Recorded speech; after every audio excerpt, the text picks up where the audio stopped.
Hello everyone, आज हम पढ़ेंगे क्लास 6 एनसीईआरटी का lesson number 1 of English, who did पैट्रिक्स homework.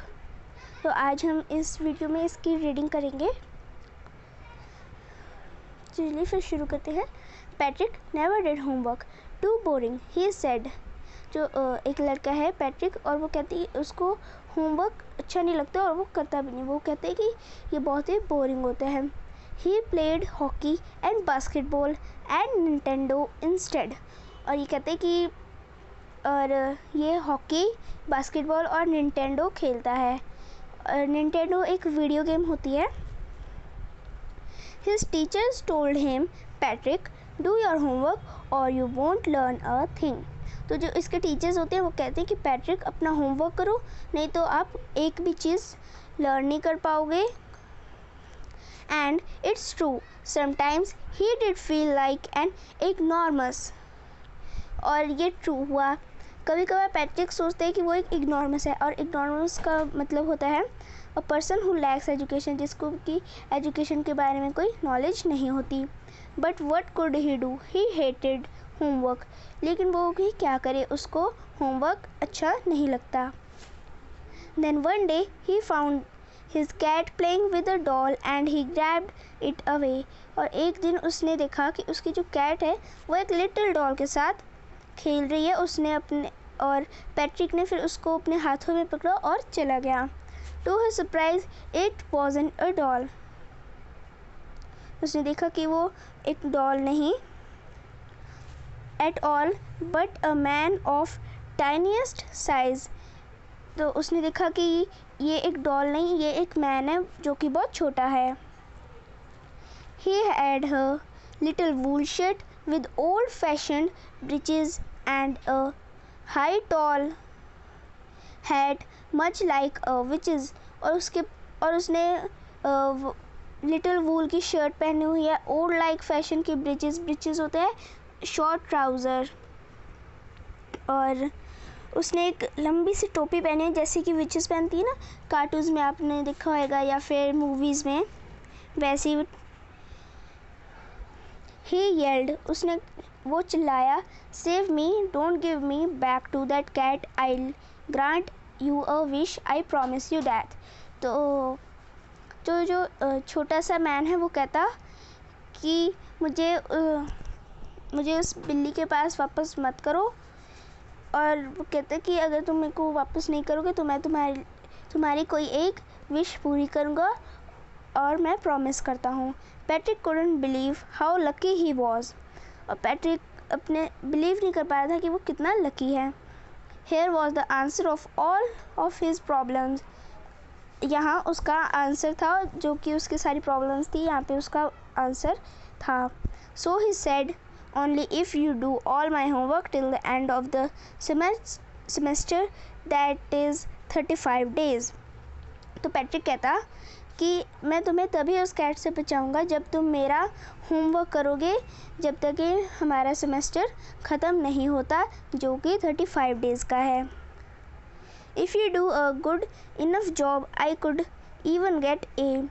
और पैट्रिक कहते हैं कि अगर तुम अच्छी सी जॉब करोगे, जॉब का मतलब है यहाँ पे कि तुम अगर अच्छा काम करोगे तो क्या पता कि मैं ए ले सकूँ। ए मतलब जैसे हमें ग्रेड मिलते ना, जैसे A+, A, B, C, D, तो ये वही है a. The man face wrinkled like an dish cloth thrown in the hamper। तो जो लिटिल मैन है उसका फेस जो है वो wrinkle है, मतलब वो अपने जो फेस है उसको सिकोड़ने लगा डिश क्लोथ की जगह। और यहाँ पे डिश क्लोथ होता है जो कि हम अपने डिशेस को वॉशिंग के लिए यूज़ करते हैं, उसको हम डिश क्लोथ कहते हैं, जो कि एक हैम्पर में थ्रो किया हुआ है। हैम्पर होता है एक बास्केट विद अ लिड, कि एक बास्केट होती है जिसके ऊपर एक लिड होता है। He kicked his leg and doubled his feets and he grimaced and scowled and pursed his lips, oh am I cursed, but I'll do it। तो वो कहते हैं कि तो उसको गुस्सा आ जाता है, वो चिल्लाने लगता है, चिल्लाता नहीं, उसको गुस्सा आ जाता है और वो कहते हैं कि मैं ये करूँगा। वो सोचता है कि अगर मैंने इसको ना कहा तो ये मेरे को बिल्ली को वापस कर देगा और वो तो मुझे खा ही जाएगी। And true to his word, the little elf began to do Patrick's homework. और जो एल्फ ने कहा था, मतलब जो लिटिल मैन ने कहा था, वो पैट्रिक का काम जो है वो शुरू करने लग गया। Except there was one glitch. और उधर एक ग्लिच थी, मतलब कि एक फॉल्ट जैसे मशीन में होती है ना, वैसी एक ग्लिच आ गई थी। The elf didn't always know what to do and he needed help. और जो एल्फ है वो कहता है कि उसको हमेशा नहीं पता होता कि क्या करना है और क्या नहीं करना, तो उसको हेल्प चाहिए होती है। हेल्प मी ही डिड से। और जो एल्फ है वो पैट्रिक को कहते हैं कि मेरी हेल्प करो। And Patrick would have to help in whatever way. और जो पैट्रिक है उसको एल्फ को हेल्प करना पड़ता है कोई भी वे में। वट एवर का मतलब होता है किसी भी वे में। I don't know this word the elf squid while reading पैट्रिक्स homework. तो जो एल्फ है वो चिल्लाया कि मुझे इस वर्ड का मतलब नहीं पता है, जब पैट्रिक अपना होमवर्क रीड कर रहा था। Get me a dictionary, no what's even better, look up the word and sound it out by each letter. तो एल्फ कहता है कि जाओ लाइब्रेरी में से एक डिक्शनरी ले आओ और उसमें से देखो इस वर्ड का मतलब क्या है और एक एक वर्ड पढ़ो और उसकी साउंड करो। When it came to maths, Patrick was out of luck. और जब मैथ्स की बारी आई तो पैट्रिक अपना आउट ऑफ लक था, मतलब उसका लक उसके साथ नहीं था। What are time tables? Elf पूछता है कि टाइम टेबल्स क्या होता है। द एल्फ शिक्ड होता है कि एक हाई सी पिच्ड क्राई, पिच्ड मतलब थोड़ी सी क्राई जो कि बहुत लाउड होती है। We elves never need that. और जो एल्फ कहता है कि हमें इसकी ज़रूरत कभी पड़ी ही नहीं। In addition and subtraction and division and fraction.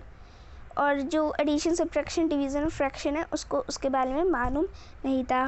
Hair sit down beside me, you simply must guide me. और वो दोनों एक दूसरे के साइड में बैठे थे और एक दूसरे को गाइड कर रहे थे।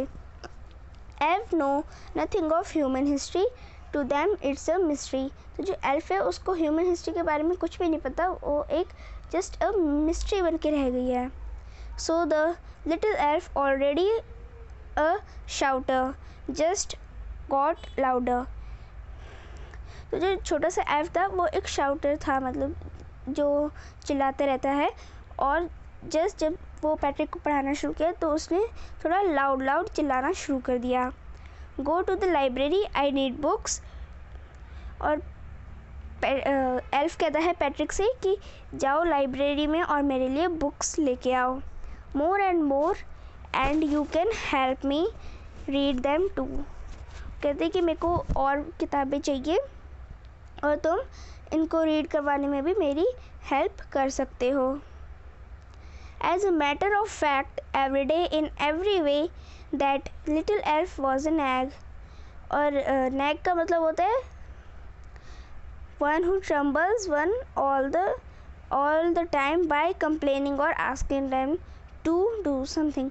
तो मतलब कि नैग होता है कि जो हमेशा कंप्लेंट करते रहते हैं बिना किसी मतलब के। Patrick was working harder than ever and was a drag.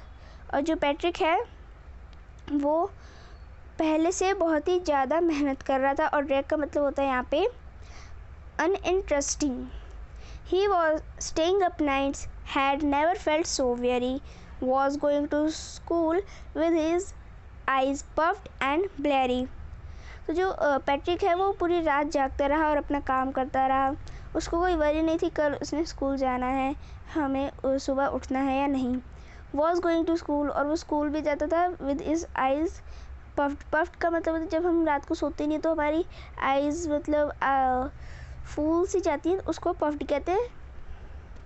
Finally the last day of school arrived and the elf was free to go. और आखिरकार जो लास्ट डे है स्कूल का वो अराइव हो गया, मतलब आ गया। और जो एल्फ था वो फ्री, और वो जाने के लिए फ्री था बिल्कुल। As for the homework there was no more, so he quietly and slyly slipped out the back door. और जो होमवर्क था वो भी सारा ख़त्म हो गया था, तो वो क्वाइटली मतलब चुपचाप, स्लाइली का यहाँ पे मतलब होता है सीक्रेटिवली, तो सीक्रेट के साथ चला गया वो, मतलब क्वाइटली मतलब शांति, और सीक्रेट के साथ वो चला गया बैक डोर से। Patrick got his age, his classmates were amazed.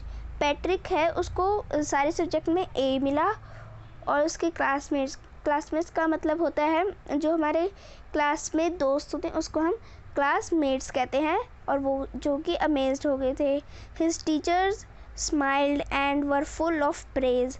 और जो उसके टीचर थे वो स्माइल कर रहे थे और बिल्कुल फुल प्रेज का मतलब होता है उसकी तारीफ़ कर रहे थे। And his parents they wonder what had happen to Patrick. और जो उसके पेरेंट्स थे वो सोच रहे थे कि पैट्रिक के साथ क्या हो गया। He was now a model kid होता है मतलब एक नई किस्म का किड का मतलब होता है child. Cleaned his room, did his chores, was cheerful, never rude, like he had developed a whole new attitude। और वो कहते हैं कि उसका रूम भी क्लीन था, और उसके चोर्स का यहाँ पे मतलब होता है एवरीडे डूइंग वर्क, मतलब कि जो हम हर रोज़ का अपना काम करते हैं। वॉज चीयरफुल का मतलब होता है हैप्पी, रूड नहीं होता, रूड का मतलब होता है मतलब ज़्यादा गुस्से वाला नहीं होता। Like he had developed a whole new attitude, मतलब जैसे कि उसने अपना एटीट्यूड मतलब होता है अ फीलिंग अबाउट समवन और समथिंग, तो किसी के बारे में फीलिंग होना, ठीक है, उसको एटीट्यूड कहते हैं। जैसे किसी का एटीट्यूड रूड होता है, वो ज़्यादा गुस्सा करता है, कोई चीयरफुल होता है मतलब जो हंसता ही रहता है, सबको हंसाता है, तो इसको एटीट्यूड कहते हैं। As you see in the end Patrick still thought he did made that tiny man do all his homework। तो वो कहते हैं कि पैट्रिक कहते हैं मतलब सोचता है कि उसने नहीं किया सारा काम, उस छोटे से मैन ने किया है, एल्फ ने किया है। But I share a secret just between you and me. और जो राइटर है वो कह रहा है कि मैं तुम्हारे और हमारे बीच में बस एक ये सीक्रेट शेयर करना चाहता हूँ, और वो सीक्रेट ये है कि it wasn't the elf, Patrick had done it himself. कि मतलब जो पैट्रिक सोच रहा था कि उसने सारा काम अपने आप नहीं किया, सारा काम एल्फ ने किया है। तो राइटर कहता है कि सारा काम पैट्रिक ने अपने आप किया है, एल्फ ने कुछ नहीं किया। तो इस चैप्टर के राइटर हैं कारोल मोरे। आप इस राइटर को याद कर सकते हैं क्योंकि ये पेपर में भी आता है। और अब हम इसके नेक्स्ट वीडियोस में इसके वर्ड मीनिंग करेंगे, और ऐसी और वीडियोस के लिए आप हमारे चैनल को लाइक और सब्सक्राइब कर सकते हैं, और बेल आइकन भी ज़रूर दबाइएगा। Thank you, bye bye. घर में रहिए, सुरक्षित रहिए। Thank you.